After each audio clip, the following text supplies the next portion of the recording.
Puji nama Tuhan. Saya bersyukur kita bisa ketemu lagi di dalam kasih Tuhan. Hari-hari ini kita boleh melihat ada beberapa orang Kristen yang bercerai, dan saya melihat bahwa mereka adalah orang-orang yang kurang memahami tentang arti pernikahan dalam kekristenan. Sebenarnya apa sih arti pernikahan itu bagi kita anak-anak Tuhan yang percaya pada Yesus sebagai juru selamat?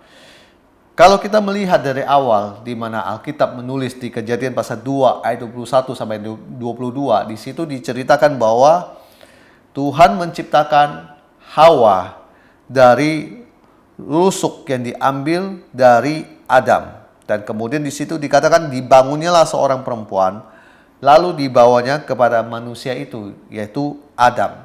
Saya percaya bahwa Hawa Tuhan ciptakan dari tulang rusuknya Adam, yaitu untuk menjadi penolong bagi Adam itu. Adam waktu itu dia sendirian. Saya percaya bahwa kita semua butuh namanya pasangan hidup. Kita butuh orang untuk mendukung kita, menopang kita, bahkan menolong kita. Maka Alkitab mengatakan bahwa diberikannya kepada Adam seorang penolong yang sepadan. Yang sepadan itu artinya yang bisa mengimbangi, bisa menolong dia.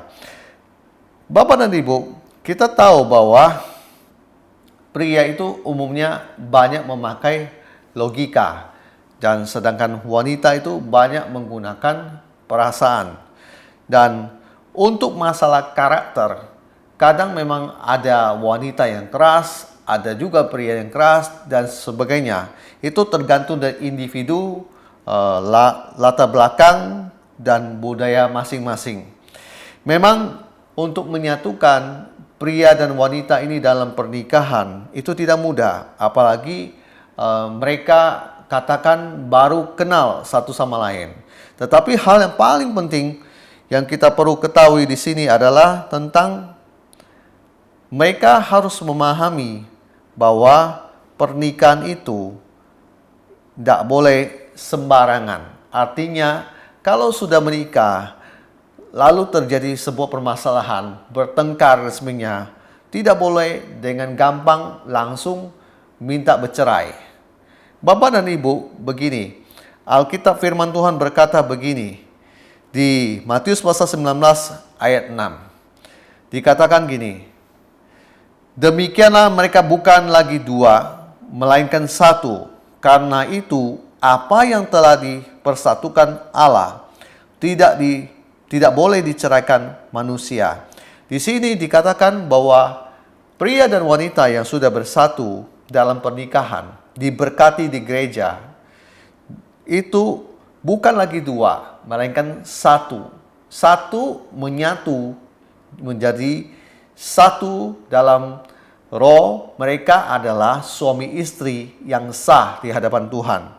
Dan Alkitab menulis bahwa yang sudah dipersatukan oleh Tuhan tidak boleh diceraikan lewat pengadilan, lewat manusia, dan lain sebagainya. Jadi sekali mereka menikah, hanya maut yang memisahkan salah satu dari mereka.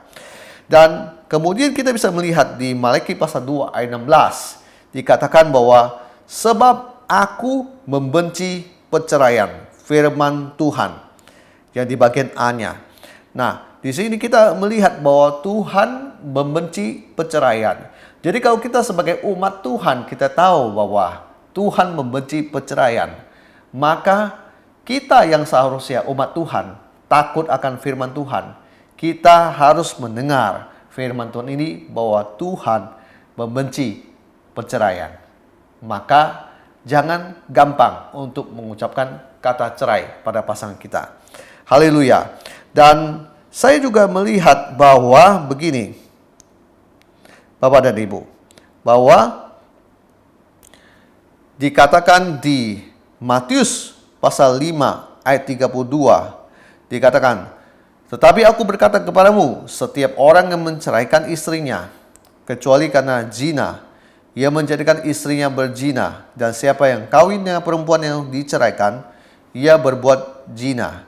Bapak dan Ibu, begini, Tuhan bilang kalau seorang menceraikan istrinya, dia kemudian dia kawin lagi dengan perempuan yang lain dan sebagainya, dia berbuat zina. Demikian juga perempuan yang diceraikan itu, orang lain kawin dengan perempuan itu perzinahan. Nah, saya bisa melihat bahwa Tuhan sangat menghargai yang namanya pernikahan. Dan di luar dari itu, misalnya orang itu kawin lagi, menikah lagi, apapun alasannya, kecuali salah satu dari mereka meninggal. Dan di sini Alkitab mengatakan itu perzinahan, percabulan. Artinya Tuhan tidak mengkehendaki mereka untuk melakukan itu di luar dari konteks pernikahan. Dan saya bisa melihat bahwa Tuhan sangat menghargai yang namanya pernikahan itu. Bagi Tuhan pernikahan itu sesuatu yang kudus, tidak bisa main-main. Lalu dikatakan lagi di sini, di Roma pasal 7 ayat 3. Jadi selama suaminya hidup, ia dianggap berzina kalau ia menjadi istri laki-laki lain. Tetapi jika suaminya telah mati, ia bebas dari hukum, sehingga ia bukanlah berzina kalau ia menjadi istri laki-laki lain. Bapak dan Ibu, dilihat di sini begini. Pernikahan ini adalah sebuah ikatan, dan kalau salah satunya meninggal, itu ikatan itu baru lepas.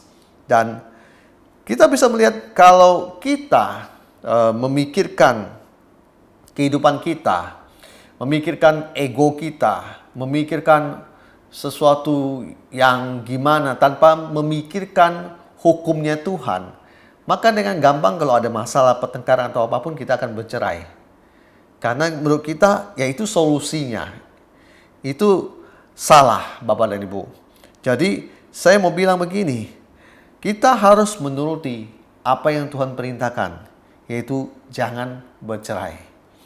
Dan justru kita harus tahu satu hal begini, Bapak dan Ibu. Lewat pernikahan, karakter Anda akan dibentuk. Baik itu dengan istri, dengan suami, karakter Anda dibentuk. Bapak dan Ibu bisa melihat di Amsal pasal 27 ayat 17. Kita akan baca bersama. Besi menajamkan besi, orang menajamkan sesamanya. Bapak dan Ibu bisa melihat bahwa pernikahan ini dua orang didewasakan. Jadi kalau selama ini suaminya kurang dewasa, lewat pernikahan dia ketemu dengan istrinya, karakter dia diproses. Dan saya percaya lewat permasalahan-permasalahan yang muncul dalam rumah tangga, lewat hal-hal yang mungkin selama ini laki-laki tersebut atau perempuan tersebut yang belum tersentuh karakter dia, tiba-tiba pada saat mereka menikah baru ketahuan, oh ternyata sifatnya begini, sifatnya begini. Justru saya bilang bagus, mereka itu mengalami proses saling menajamkan. Mereka mengalami proses gesekan. Lewat gesekan ini harusnya mereka belajar satu hal, yaitu mereka dipersatukan oleh kasih Kristus. Artinya mereka harus bisa mengasihi, mengalah, dan mengampuni. Haleluya. Itulah indahnya proses selama pernikahan. Tetapi jika pasangan itu tidak mau, hanya marah, emosi, dan memunculkan egonya masing-masing, maka dengan gampang mereka berkata, kalau gitu kita bercerai saja. Bapak dan Ibu, Tuhan memberikan pernikahan untuk manusia, bukan dengan rancangan supaya mereka bercerai. Tuhan tidak pernah merancangkan perceraian. Tuhan justru merancangkan kehidupan yang bahagia. Justru nantinya kita juga bisa melihat di Wahyu bahwa kita juga akan menikah dengan anak domba, yaitu Tuhan Yesus itu sendiri. Kita dilambangkan sebagai mempelai perempuan, dan Tuhan Yesus sebagai mempelai pengantin laki-laki, Dia akan di akhirnya akan menikah dengan kita.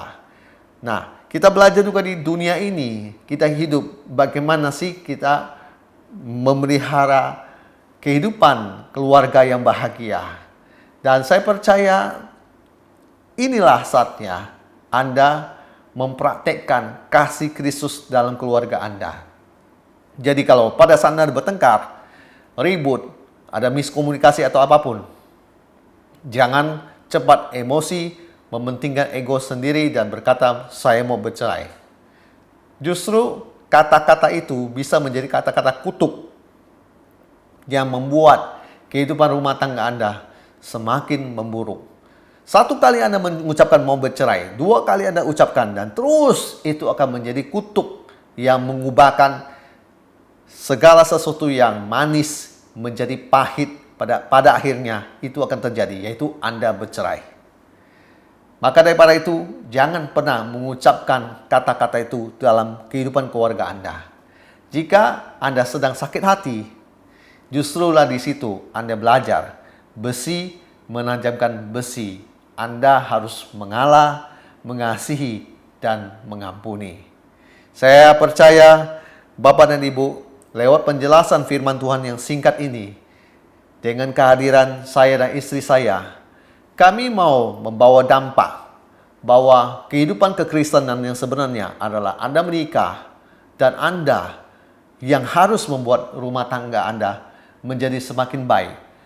Saya mau berdoa bersama dengan istri saya untuk Bapak dan Ibu saat ini yang sedang menyaksikan acara ini. Saya percaya apapun pergumulan rumah tangga yang Bapak Ibu sedang hadapi, saya percaya ada Tuhan yang akan bisa menolong Bapak dan Ibu. Anda yang berkata, saya sedang rumah tangganya sedang ribut besar dan tidak mungkin. Saya mau berkata, saya percaya bagi Tuhan tidak ada yang mustahil. Tuhan Yesus bisa memulihkan rumah tangga Anda. Arahkan pandangan Anda dan terimalah doa ini dari kami berdua. Tuhan Yesus, kami suami istri saat ini mendoakan Bapak dan Ibu yang menyaksikan saat ini acara ini, supaya kuasa Tuhan menjamah, memulihkan setiap mereka yang sedang ribut, sedang bertengkar, sedang dalam kondisi rumah tangga yang sulit. Kami percaya kuasa-Mu, darah-Mu sanggup memulihkan segala sesuatu. Kami berdoa dalam nama Yesus, pemulihan terjadi.